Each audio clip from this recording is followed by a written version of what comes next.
आज यहाँ रक्तदान कार्यक्रम हुँदैछ। आउनुहोस् तपाईको एक पोका रगतले मान्छेको जीवन बाँच्छ।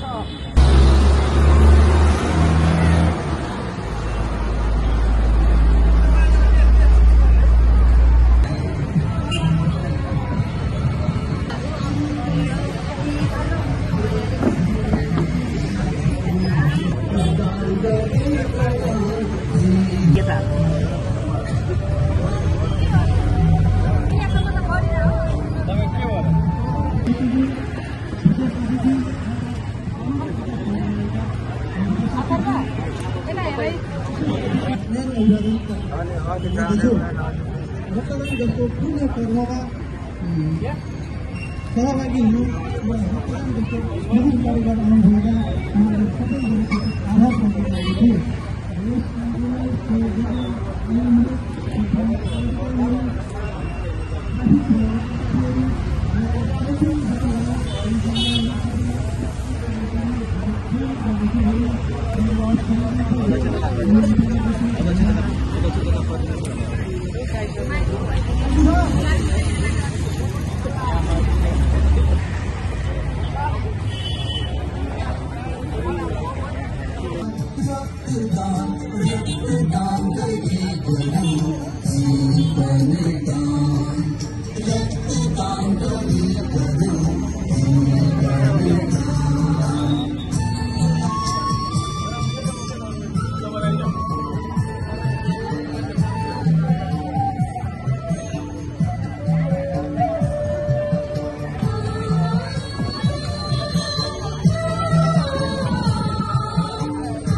र आज अन्तर्राष्ट्रिय बाघ दिवसको अवसरमा सशस्त्रको हामी पूर्णिमा या अरू बिरामीबाट हुनुभयो भने हामीहरूलाई त्यो रगतको पूर्ति कहिलेकाहीँ हामीले रक्तदान गर्नुपर्छ। यो 3 महिनामा हामी र आफूलाई फेरि रगत पनि हामीले दान गऱ्यो भने अरू दानहरू 34औं अन्तर्राष्ट्रिय दिवसको अवसरमा मकवानपुर अपंगता उत्थान समाजको आयोजनामा अहिले रक्तदान कार्यक्रम भइरहेको छ। यस कार्यक्रमलाई बागमती प्रदेश सामाजिक विकास मन्त्रालय, त्यसैगरी नेपाल रेड क्रस सोसाइटी, राष्ट्रिय अपाङ्ग महासंघ, ब्लड डोनर अफ अमेरिका लगायतका संस्थाहरूको प्रत्यक्ष सहयोगमा यो कार्यक्रम भइरहेको छ। हामी सबैलाई खुसी लागिरहेको छ। बहुत उत्साहपूर्वक रक्तदान कार्यक्रम भइरहेको छ।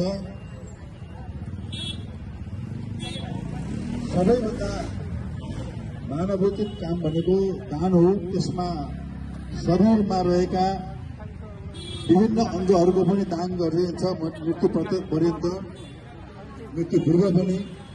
त्यो पनि हामीले रक्तदान गरेर प्रसंस्करण गर्ने, उपचारक बिरामीहरूलाई आवश्यक पर्ने रगतको परिपूर्ति गर्ने उद्देश्यका साथ रक्तदान कार्यक्रमहरू लामो समयदेखि सञ्चालन भइरहेको अवस्था छ।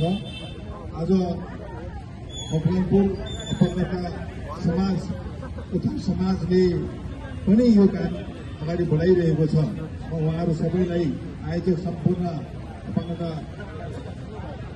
उत्थान समाजका सम्पूर्ण साथीहरूलाई धन्यवाद दिन चाहन्छु, आभार व्यक्त गर्न चाहन्छु। मकवानपुर जिल्लामा यो कामको विरुद्धताको एउटा कडीको रूपमा यो कार्यक्रम भइरहेको छ।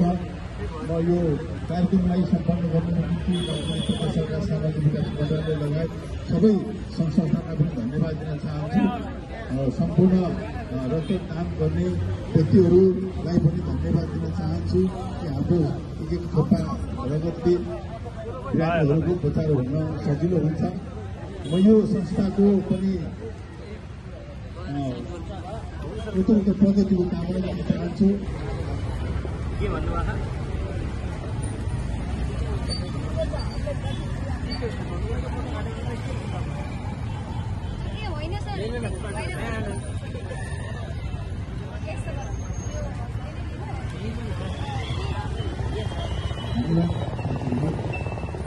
अपाङ्गता समावेशी समाजको परिवर्तन मानव समाजको संवर्धन मूल राष्ट्रिय अपाङ्ग सुरक्षा यस